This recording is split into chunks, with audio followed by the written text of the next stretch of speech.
everyone, Grant here from Shaken Spear, and today we're going to be talking about getting a branded email address for your business.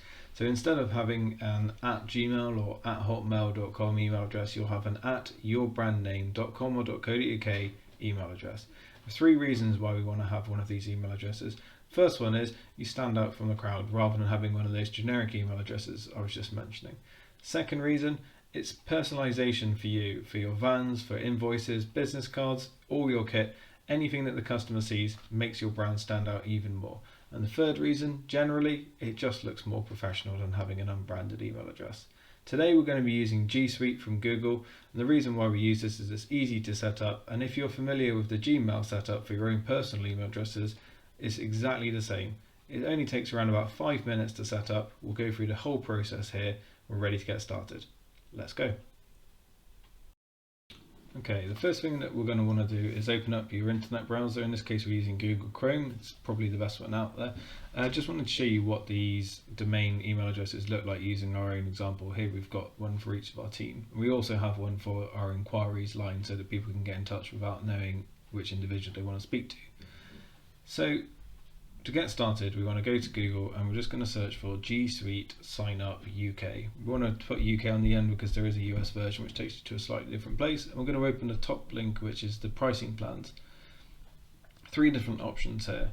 The one we're going to really be looking at is the basic option. There is also a business and enterprise option as well. The main difference is that you get extra features and also you get an unlimited cloud storage for anything above the basic. But for the majority of people, 30 gigabytes is enough, and also you get the core features like the Gmail business email, meetings, and all of the other core features like shared calendars, docs, etc.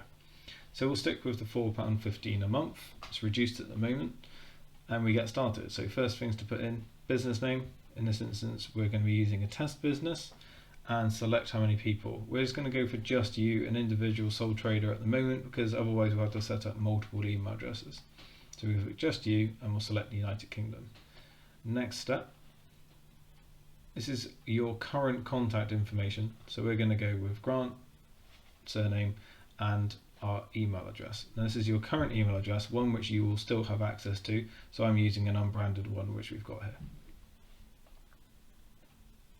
Next step, do we currently have a business domain? This is what your website's set up on. So we're going to say yes, that we have got one of those that we can use. And for this instance, we're going to be using our development server, which is shakenspear-dev.com. And this is just where we build some of our websites when they're in development. So we use this one for now because we've already got it set up for shakenspear.com. Here you would just input your own domain. It takes a minute just for Google to check. We're going to confirm that this is it. This is your chance to check for any spelling mistakes, and it won't actually affect any email accounts until we've completed this process. So we click next.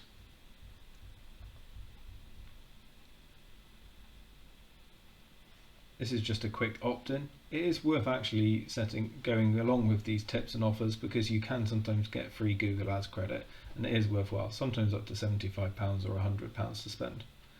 This is now where we select our email address. Now, in this case, we've gone for inquiries, but you might go for something along the lines of sales or info. You might go for something like your own name. In this instance, we're just going to go for info because it's our generic first email address. And here we're just going to select our password.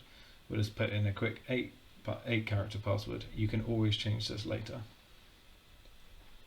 Select that you're not the robot. And then you have to agree to the service agreement. This is standard T&Cs. We won't go through it all now. It takes a minute just to verify your account, check that that email address is actually available, check your password, and set it all up. This process is really quite quick. This is live, so it only takes a couple of seconds, less than a minute or so. Almost done. Okay, next step, we're just going to have to review our payment trials. You do get a free trial for 14 days, so it's an absolute no-brainer really. There are some promotional codes occasionally, but at the moment there aren't any that I could find. This is the introductory price for the first 20 users added for the 12 months, so you actually get it cheaper for the first 12 months. Let me click next, and it is pretty much set up. So here we're just going to start inputting our billing address, email addresses, and any credit card or debit card that we want to pay it from. Remember, this is coming out on a monthly direct debit, so once you set this up, you don't need to worry about it at all after that. You can also download monthly invoices as you see fit for your accounts department. Once you've input this, click next and you are set up. Now that we are set up, we want to check how we can log into. First, we're going to log into G Suite before we log into the email. First step is to search for G Suite sign-in, and the login we're going to be wanting to use is admin.google.com. Here is the second result on Google. The top one is just a help account. So we'll click onto the second link, and this will take us through to our dashboard. First time you'll need to actually log in using those details we set up a minute ago, but here we can see what the dashboard looks like. You can edit your users, edit your billing. You can also see a number of different features, most of which we won't be using. In the users, here you can see every email account that you've set up. Here you can see our team ones and our SEO and general inquiries ones.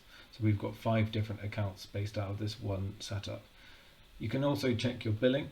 So here you'll be able to see what your monthly bills are, how much you're spending, and what each email address costs you.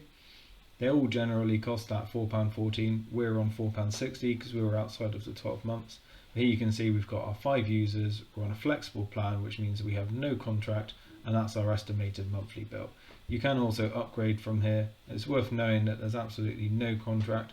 If you decide to remove an email address, you just won't get billed for that after that billing period. To log into your email, we go to Gmail, click on this top link, log in using those details, and then you'll be able to check from the top right which email address you want to log into, if you've got any personal or not. Okay, and that's it, done. So hopefully that was a straightforward tutorial for you to follow. It's really easy to set up a branded email address using G Suite. It's really worthwhile because of those 3 reasons we mentioned earlier, and it's a real step forward in the professional face of your company. If you've got any questions, drop us a line on the contact details below, or come to our website shakeandspear.com, where we'll be able to help you out, guide you through the process one-on-one if that's what you're after, and we're looking forward to speaking to you. Thanks.